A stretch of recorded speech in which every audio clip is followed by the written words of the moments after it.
The season of '76 opened at home against the New York Giants. George Allen has never lost an opening game in the NFL. Guys, listen, this is the opportunity we all been waiting for. This is what it's all about. Two things. Don't worry about the Giants. Everybody pull together and be physical. The Washington defense was physical indeed, with a safety sack of New York's Craig Morton. The offense sprang to life with the potent combination of quarterback Bill Kilmer to flying Frank Grant.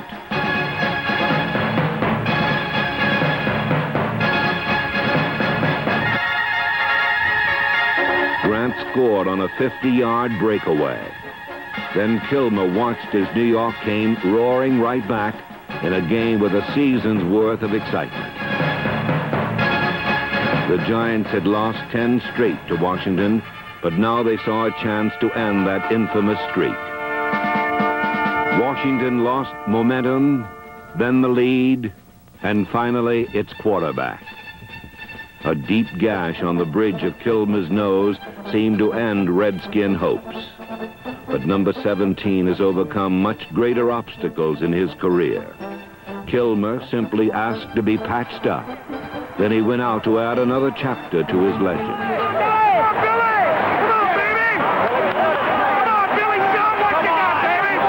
With less than 2 minutes left and his team behind 17-12, Kilmer drove Washington to victory.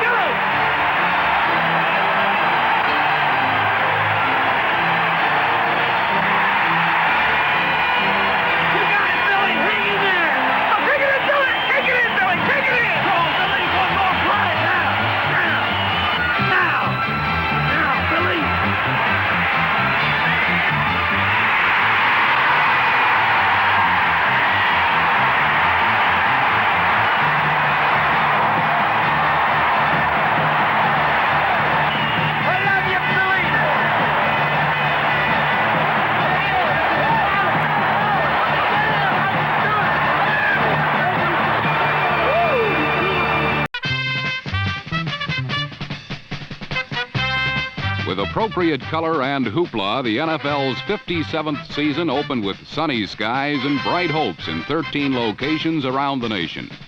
One of them was Robert F. Kennedy Stadium in Washington, D.C., where the hometown Redskins met the challenge of the much improved and newly confident New York Giants. Redskins, too, have made some big changes with the addition of some highly priced superstars like Miami's safety Jake Scott and a new running back tandem of Calvin Hill and John Riggins.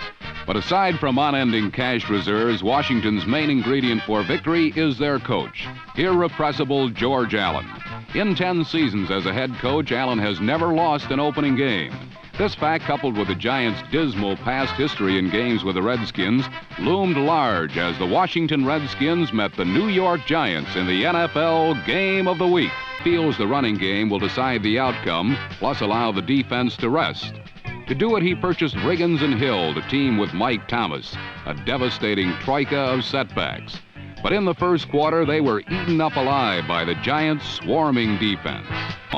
On their next offensive series, Craig Morton underthrew Walker Gillette, and Ken Houston accepted the gift and returned it to the Giant 19. With the quarter almost over, this was Washington's first foray into Giant territory, and fittingly, on a day where defense dominated, their all-pro strong safety, Ken Houston, had provided the spark. With the acquisition of Jake Scott at the free safety position, the Redskins possibly have the finest set of safeties in the entire NFL. Kilmer wasted no time exploiting the break. Off a play fake, he found Riggins behind Van Pelt, and Washington was 13 yards deeper into Giant territory. But 3 plays later, they were still there when on third down, New York's Jim Stanky made a great save on a pass intended for Frank Grant in the end zone.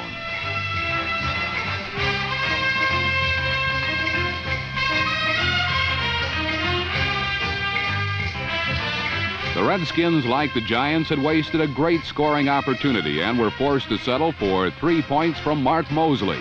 The game was tied at 3. Now in the second quarter, Washington's defense again came up with the ball when Morton threw directly into the arms of cornerback Pat Fisher. Interceptions were Morton's big problem last year, and it was hoped the addition of Csonka would help alleviate this tendency. Once again, Kilmer went quickly on the attack, getting a nice run up the middle from Mike Thomas. Thomas, last year's rookie surprise, has beaten out Calvin Hill for a starting job, and today far overshadowed highly heralded John Riggins. 2 plays later, Kilmer fired a strike over the middle to Roy Jefferson for a second straight first down to the New York 35. Jefferson, a 12-year vet, is a starter again due to the injury that has put Charlie Taylor out for the season. As usual, Kilmer used his backs beautifully as receivers today. Mike Thomas got behind Pat Hughes for a reception and was off and running until he dropped the ball.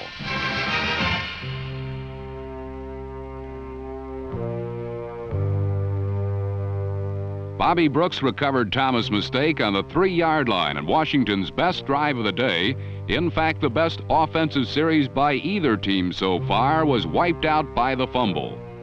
One look at Mike Thomas' face reveals how he felt about it. Despite consolation from his coach, Thomas was a study of abject frustration.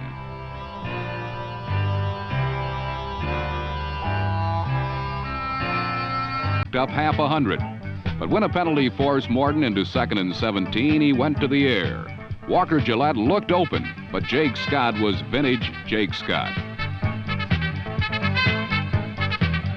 Scott was downed inside the Giant 45. Great field position that the Redskins would take advantage of, although not right away. Forced to punt, Mike Bragg hit one to brag about. Watch as his punt lands inside the 5 and actually backs up before being downed by George Allen's extra special team.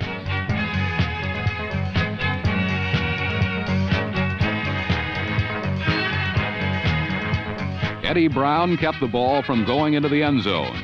The Giants took over on their own 4, and a great play by Dave Butts reduced that to the 2. Butts' big play was critical, for Morton would now try high-risk 2nd and 3rd down passes from his own end zone. It is rare indeed when Csonka actually loses yardage, and the 2 yards lost here were important. Here's how it happened. Watch Butts, the 4th Redskin from the left, as he goes over John Hicks' attempted cut block to nail Csonka. Morton's 2nd and 12 pass fell incomplete, and on 3rd down, Morton fell. With the heels of his shoes nearly on the goal line, Morton discovered that 36-year-old Ron McDowell can still swoop in with the best.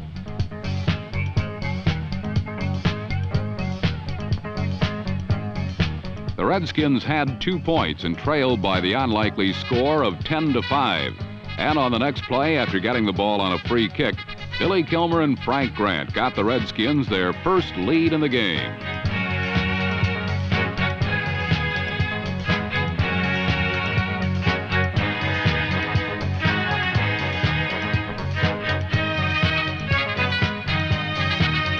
Kilmer to Grant covered 53 yards, and Washington led 12-10. Looking at the play again reveals that 2 Giants had a shot at stopping Grant, but Clyde Powers missed a diving attempt, and Grant simply outran Bobby Brooks' tackling angle.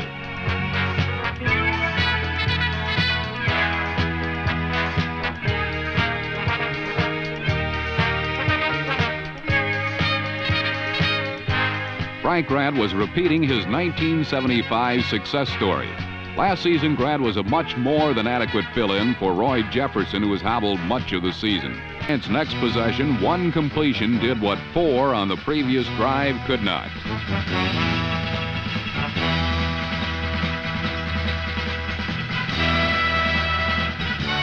A 62-yard bomb to Walker Gillette had the Giants in front 17-12 with less than 5 minutes to go.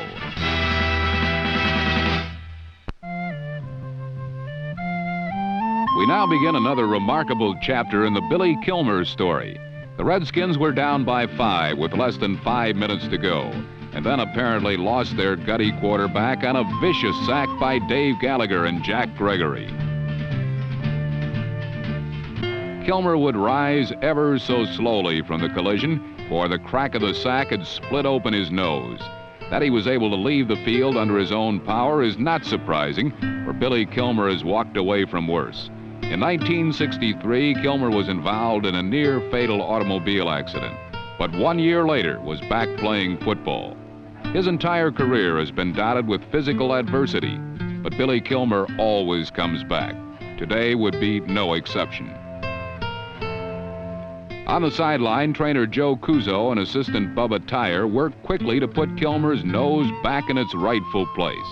Kilmer credited Tyer with getting him back in the game when he said, "Bubba is better than any cut man in the fight game. Without him, I could not have played any more today." And without Billy Kilmer's heart, Billy Kilmer would not have played any more today. In 1975, Kilmer was awarded the George Halas Most Courageous Player Award. And today's mishap is one more example of why he is so deserving of such an honor. Just about the time Kilmer was ready to return to action, Eddie Brown turned in another special team play. His 45-yard punt return set the stage for another heroic Billy Kilmer performance.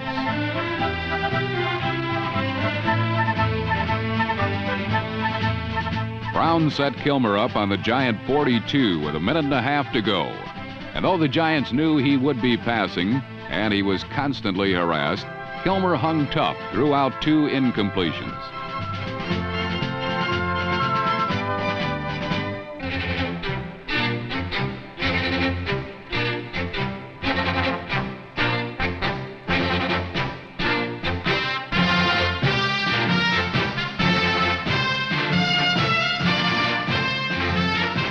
Penalty, and this completion to Larry Brown brought the ball to the Giant 24. But Kilmer would miss his mark on his next 3 passes.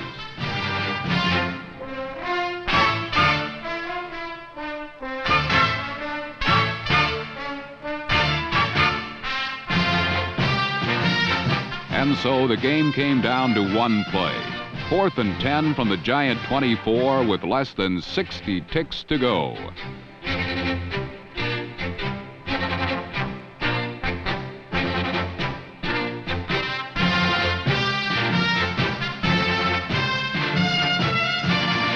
On the excruciatingly crucial play, Billy Kilmer had done it again.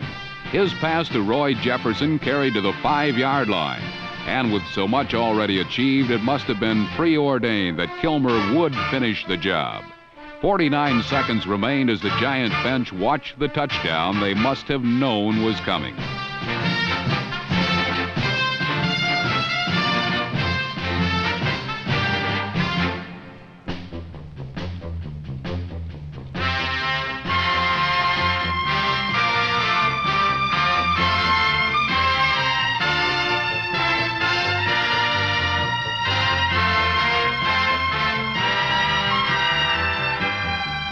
Kilmer's touchdown pass to Mike Thomas put the Redskins over the top, 19-17. 2 things came out of this game. One, though the Giants were disappointed, they are definitely a much improved team in 1976 and nearly beat one of the division's strong boys today. The other point is that George Allen's over-the-hill gang is not yet over the hill. In particular, one William Orland Kilmer.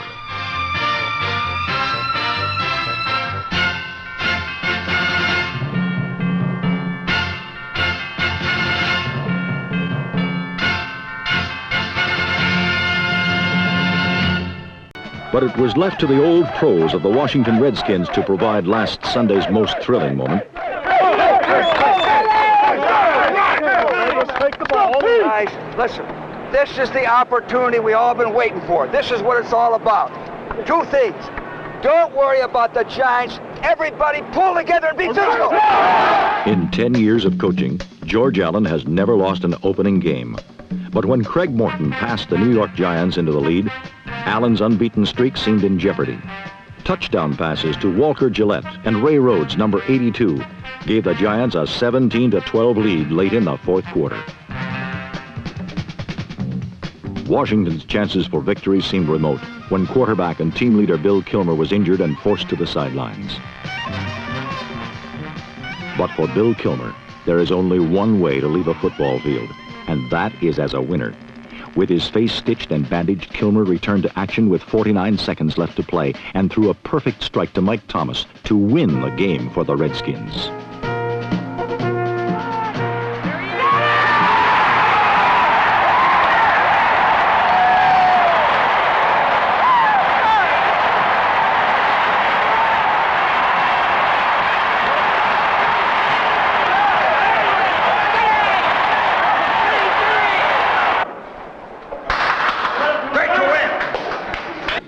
The New York Giants are a good football team, and they had a lot.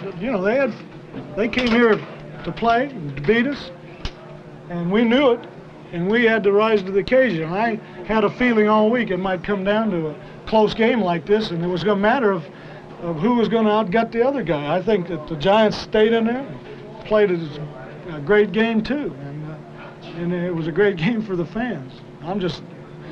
I think the guy that should get the game ball is Bubba Tyer. He stopped, this thing was bleeding so bad and blood was in my eyes and in my mouth, and I told him, I said, you got to stop this bleeding. And he went over there, he was better than any cut man in pro boxing. He got that thing all stopped up, and from there it was just a matter of being able to connect and picking out the right guy, that's all. Next week, Washington did get better. Against the Seattle Seahawks, Kilmer threw for 3 touchdowns, including his first spiral since 1967. This time, the Redskins would not require last-second heroics. They marched to the steady beat of the offensive line. During 1976, these men would open the way for the most rushing yards in Redskin history. Against Seattle, Mike Thomas followed his leader to a 31-7 Washington victory. Number 71, Steve Niehaus of Notre Dame, was a somewhat higher draft pick. In fact, he is the man around whom the Seahawks hope to build a defense. Unfortunately, they'll have to wait a while.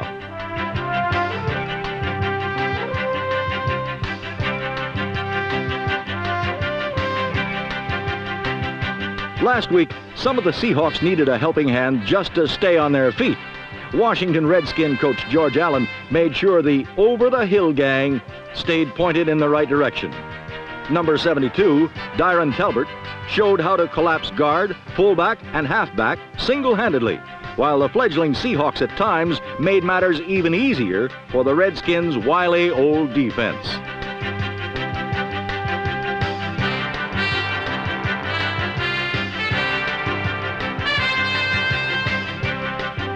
Billy the Kid Kilmer became Billy the Band-Aid. But no matter, Jurgensen didn't throw with his belly, and Kilmer doesn't throw with his nose. Mike Thomas had another big game with 2 touchdowns and 143 yards rushing, but Kilmer's pinpoint passes were just as important. Frank Grant's tough catch accounted for another Redskin touchdown, while Kilmer's third scoring pass went to the man who just might be the most valuable of all the recent Allen acquisitions, tight end Gene Fugate, number 84. In all, the over-the-hill Redskins scored 31 points, while holding the not-yet-over-the-hump Seahawks to 7. In week 3, Dick Vermeil had his Philadelphia Eagles fired up, but the beat went on.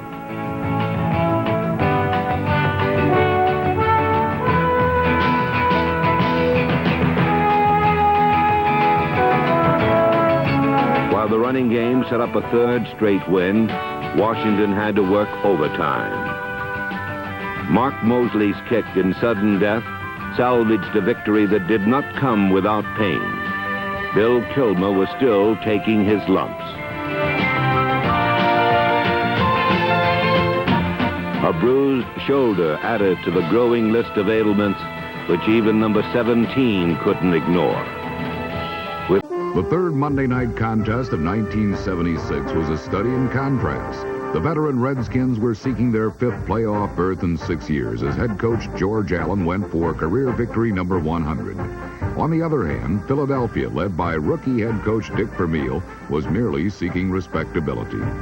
They found much more. specifically a hero named Hogan, who riddled Washington for his first 100-yard game.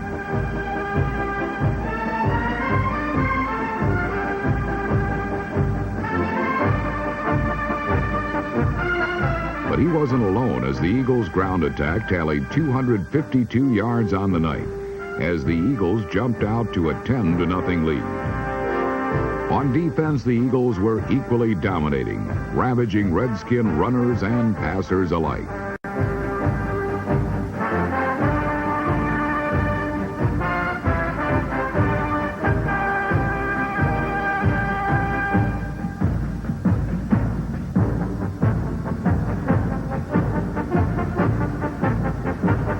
Then came the rain, and with it, an opportunity for the Skins. For while the Eagles moved the ball with ease, Washington's defense refused to break, intercepting 2 Mike Barella passes in their own end zone.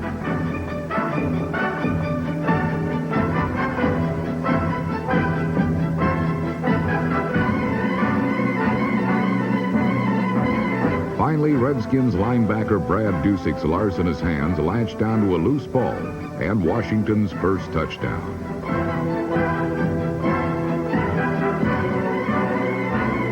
With the score tied at 10 in the fourth quarter, Mike Thomas ran 27 yards for a score. And with the Eagles' offense rendered impotent by turnovers, a Skins victory seemed likely.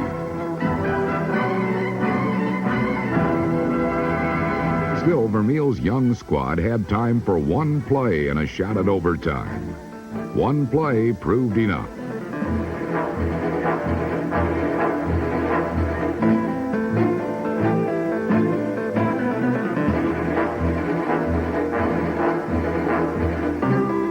Charlie Smith's 41-yard touchdown tied matters at 17 and kept the country awake for overtime.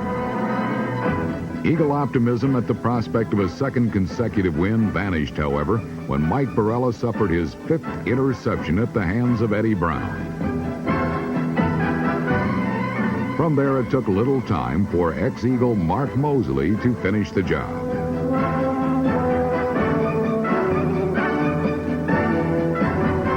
Anything but over the hill, the 76 Redskins went to the playoffs for the 5th time in 6 seasons, while the Eagles were still a couple of years away from the top of the hill. Their quarterback hurting, the Redskins suffered too. Back-to-back losses were topped off with a game-winning flea flicker by the Kansas City Chiefs.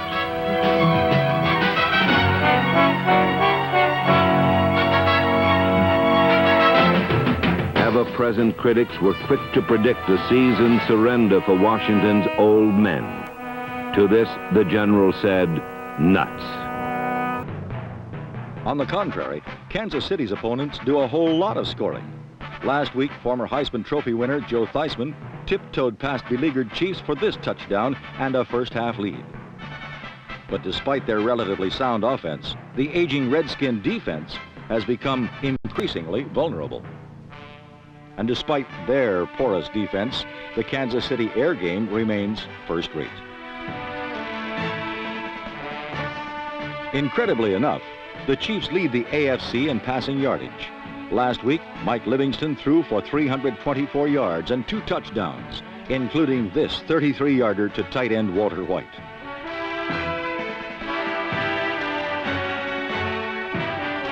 But with less than 2 minutes remaining, Washington still led by 4. So the Chiefs reached back to their 1962 playbook.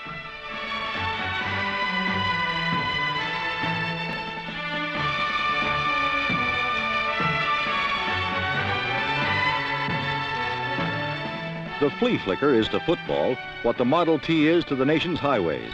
You see it every now and then, but it's hard to believe it still really works.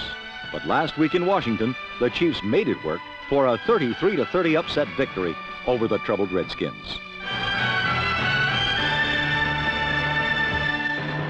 In Washington, the Detroit Lions also scored on the long bomb. This one from Joe Reed to Ray Jarvis.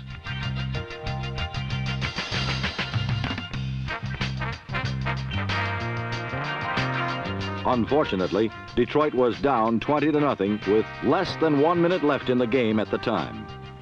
When the outcome was still in doubt, Lion execution had not been quite so crisp.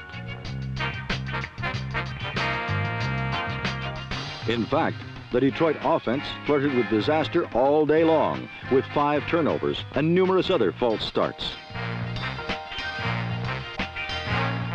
The Lions' sloppy play finally did them in when the Washington defense started policing up mistakes to key a 20-7 Redskin victory. Against Detroit, Brown and his blockers returned the opening kickoff 67 yards to begin a 20-7 Washington victory. The Redskins were back on track and not a moment too soon. Next, they faced a Monday night monsoon and their first must game of the season. Allen told his men, "This is Redskin weather. A perfect time to ambush their Eastern Division rivals, the high-flying St. Louis Cardinals." As usual, special teams were on the spot, and Mosley gave Washington an early lead.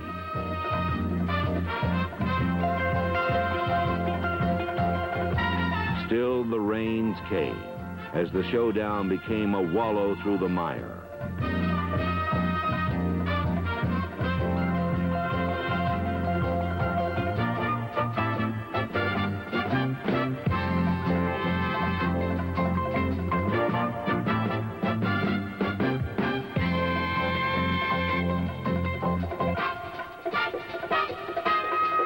The elusive ball changed hands like a greased pig at the county fair. There were 13 fumbles in all, including an all-time record 8 recovered by Washington. In the midst of confusion, a coach looked to his secret weapon for victory. The special teams and Eddie Brown responded with a marvelous work and a wonder.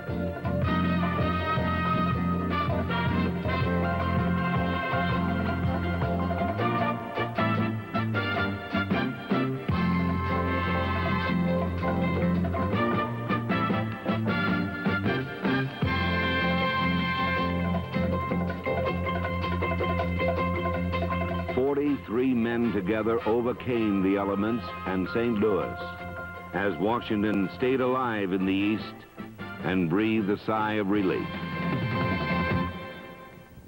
Washington traveled west in the season's 9th week to meet the San Francisco 49ers. Joe Theismann started and had his best day as a pro.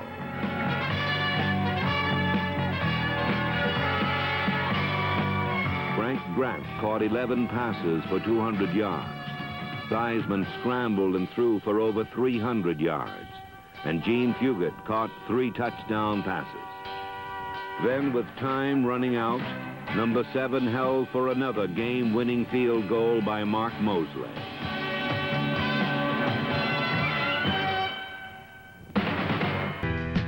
A celebration likewise took place in San Francisco, where 49ers fans were treated to a virtuoso performance by an emerging star.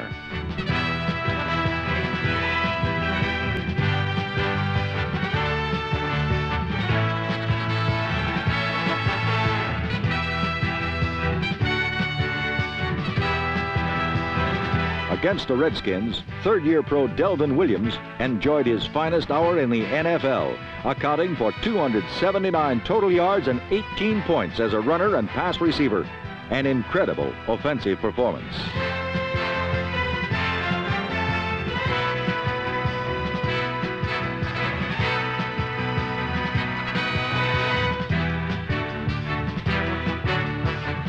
With 762 rushing yards to his credit, Williams is well within the reach of a 1,000-yard season, a feat well worth calling home about.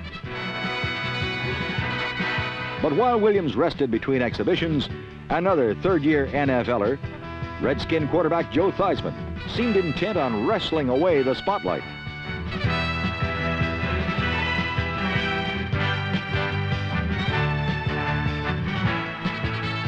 Theismann likewise enjoyed one of his best days ever, hitting on 20 of 32 pass attempts, including 3 touchdown tosses to tight end Gene Fugate.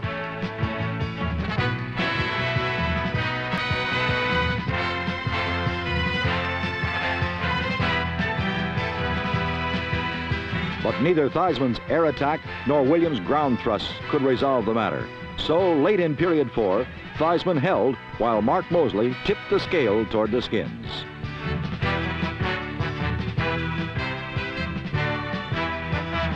Washington's upset kept their slender playoff hopes alive, while the slumping 49ers suffered their second consecutive narrow defeat. The headlines aren't good for San Francisco. Just 1 week later, the smiles had faded into somber concern. Washington was in Rutherford, New Jersey, home of the winless Giants. Through 3 quarters, the Redskins could do no better than stay even. Then it was time for someone else to celebrate a last-second game winner. Prophets of doom once again counted the Redskins out. 4 of their 5 remaining games were on the road, and now they were 2 full games behind St. Louis. Their opening day loss to Washington, many of the New York Giants vowed not to shave until they beat the Redskins. Considering Washington had won 11 straight from New York, their weight and their beards appeared to be a long-term situation. With perennial backup Norm Snead at quarterback and newcomers replacing injured regulars at several key positions, mild-mannered head coach John McVay hardly seemed the candidate to end the hold evangelical George Allen had over the Giants. But with just 4 minutes, 32 seconds left in what was a dead-heated duel between field goal kickers, the battle was decided by the littlest giant of all. 5' 9" Joe Dinello attempted the longest field goal of his career, a distance of 50 yards. Dinello's success gave the Giants a 12-9 lead, and to some long-suffering New Yorkers, it must have been the most important field goal since Pat Summerall's 49-yarder beat the Browns for the championship in Yankee Stadium 2 decades ago. But a first victory for New York was not yet secure. Washington drove downfield with 41 seconds showing. George Allen disdained a chip shot, which would have sent the game into overtime, and had Joe Theismann go for the winning touchdown. From the 7, a blitz by number 53 rookie Harry Carson forced Theismann to hurry his throw, which was picked off by Jim Stanky in the end zone. The longest losing streak in the Giants' 52-year history had ended against New York's fiercest rivals. For the Redskins, any hopes of a playoff berth were gone, crushed by the stunning upset.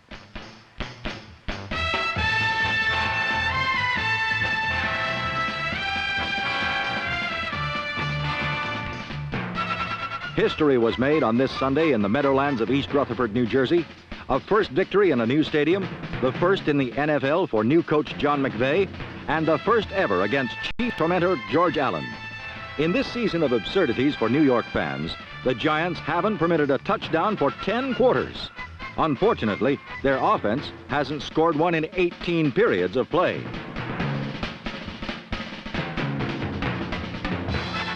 No matter. Though their perfect season came to an end, the New York Giants are as they used to be, winners, for 1 week at the very least.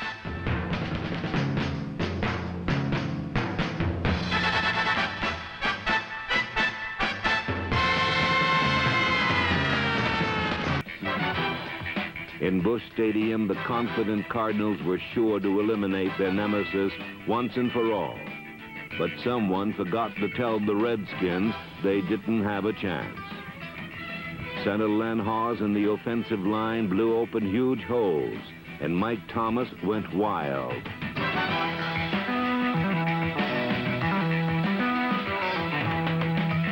Thomas found nothing but wide open spaces as he darted for 195 yards, the most ever by a Redskin running back in a single game. For the second time in a crucial confrontation, St. Louis had fallen, and Washington was ready for a final push to the playoffs. Unlike Dallas, the St. Louis Cardinals have shown no signs of turning stale. And against the Redskins, Terry Metcalf, number 21, demonstrated the quick strike potential of the NFC's top-rated offense. But at this time of the season, even the slickest teams skate on the thin ice that borders the wild and woolly and the downright dangerous. Thus, a Cardinals screen pass that eventuated into a flea flicker from their own end zone can be termed suicidal.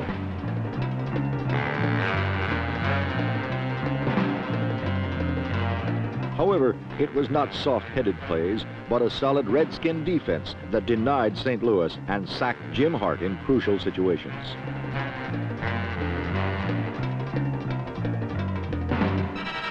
Even behind a patchwork offensive line, nifty Mike Thomas, number 22, has been the wheel horse of the Redskin attack. Thomas rushed for 195 yards, scored their lone touchdown, and gave them a lead from which they were never headed.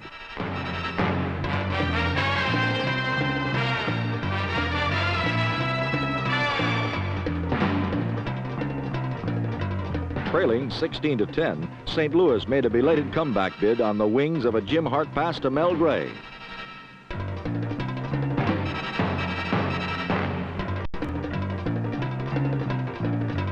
Gray's heroics fell just short of the tying touchdown as St. Louis dropped their second straight to Washington. George Allen's tired remnants and retreads keep hanging in, losing some they should win and winning some they should lose. But in the end, when a title or a wild card berth is in the offing, these salty old dogs are yapping and howling in the final scramble for that Super Bowl bone.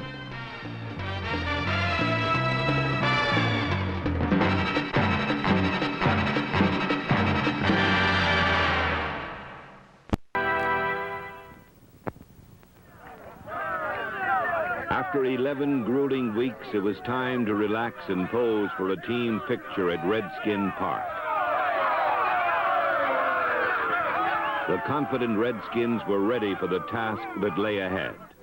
3 games were left. To make the playoffs, Washington would have to win them all. They couldn't wait to get started.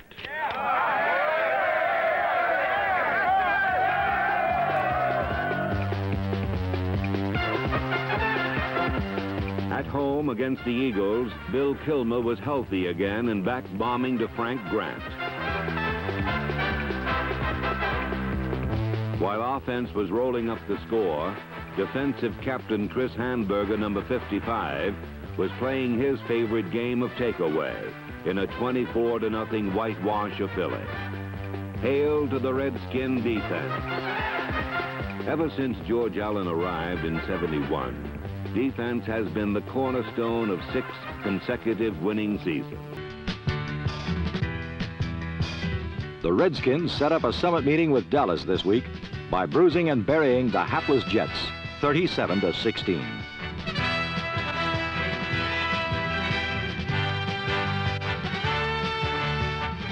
When number 84, Gene Puckett, turned around number 47, rookie Tommy Marvaso, he turned around the Redskin offense as well.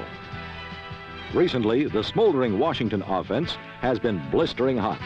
Everything is so simpatico, in fact, that Billy Kilmer resurrected a favorite old play, the post pattern, to almost forgotten Roy Jefferson, number 80. George Allen's Redskins are resilient. So often they are knocked down and prematurely counted out. But they always shake off the cobwebs, take a whiff of ammonia, and wait for the final bell to ring.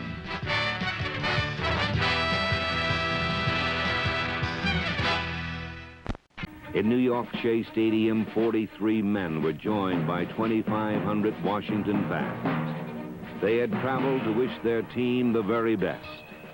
This tribute was not lost on George Allen. He pointed out their dedication to each Redskin starter.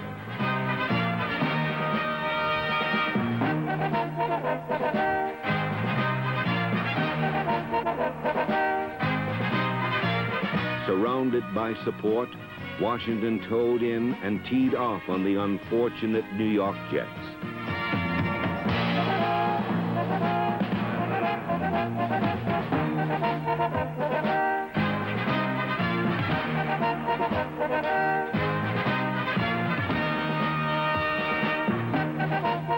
All afternoon, Washington defense took away and turned the ball over to Bill Kilmer.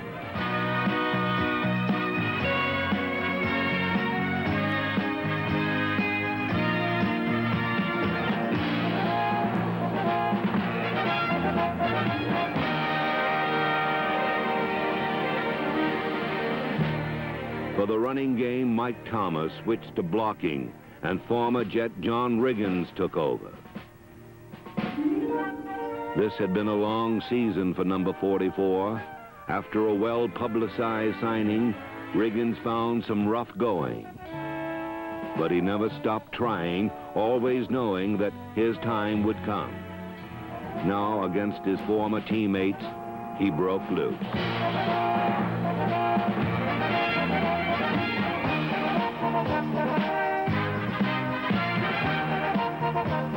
Riggins gained over 100 yards and scored twice against his old buddies.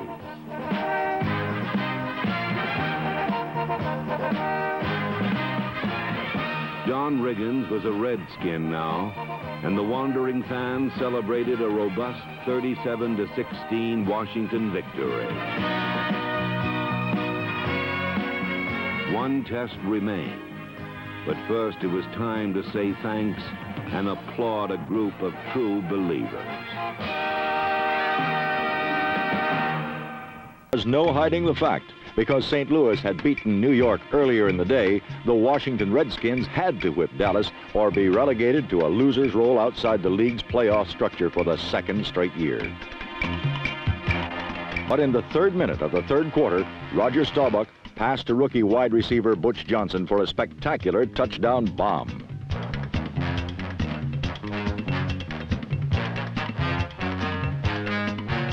It gave Dallas a lead it looked like would last, for the Doomsday defense was on the brink of salting the game away.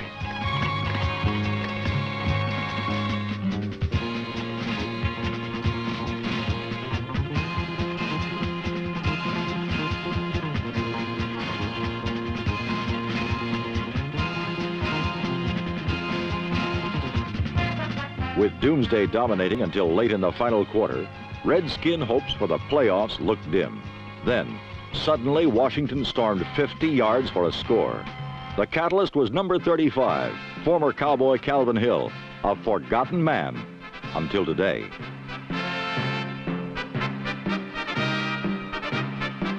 Hill had replaced injured star Mike Thomas and seemingly put the Skins ahead with a touchdown run. But the play was recalled due to a holding penalty. So, on the very next center snap, Hill simply did it again.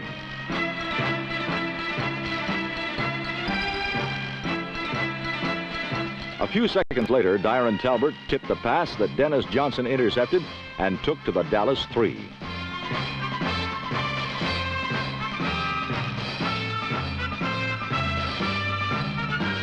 And then, Washington wrapped it up on a run by yet another of their big-name free agents, John Riggins.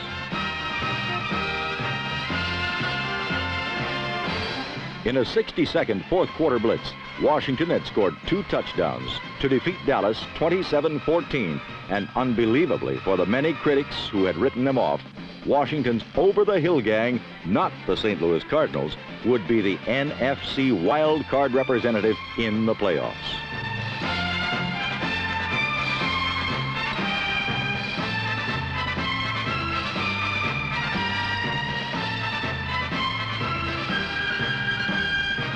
We were pronounced dead and buried several times, said Coach George Allen after the game.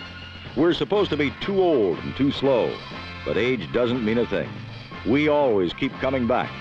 They say we don't have the talent, but we beat teams that are supposed to be better than we are, and they won't be in the playoffs. 20 other NFL squads peering in from the outside would have to agree.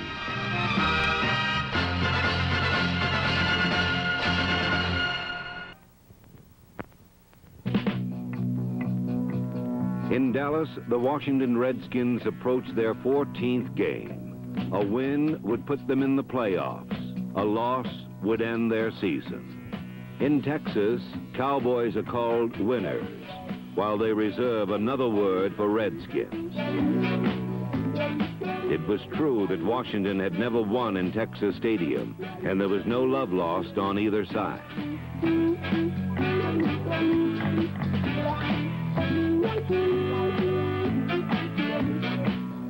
Dallas fans waged their war with words, but one inspired more than it hurt. Let's make them eat their words. Be physical. Come on.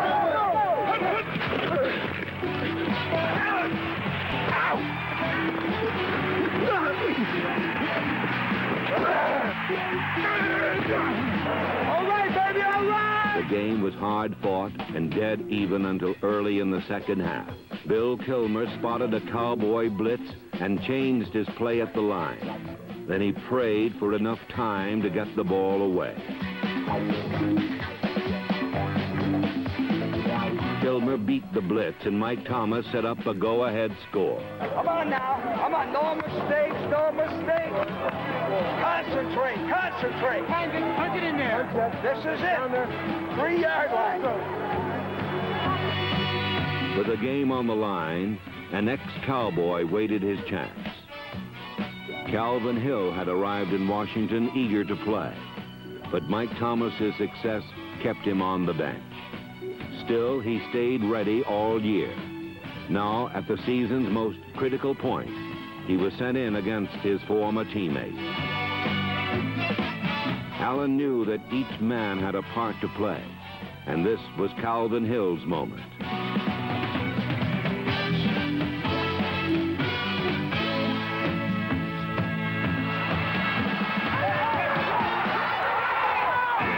Hill scored from the 5. When it was called back, he scored again from the 15. The Redskins were not to be denied as they went on to defeat Dallas and scored their first Texas Stadium triumph.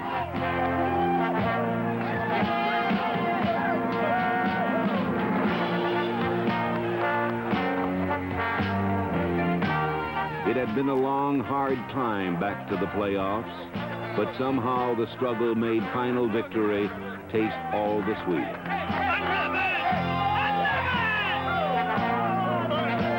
A very special moment for 43 men together. George! God dang, it's great to be a Redskin! We did it when we had to. Yeah! Just a great game for all of us. I'm so proud to be part of this team. You, a couple of y'all, counted us out. And I think it was just sweet for us to, and I'm talking about the 43 men, just hung together, played hard, and just, it's just one of the best victories we've had here in 6 years. Yeah, we started.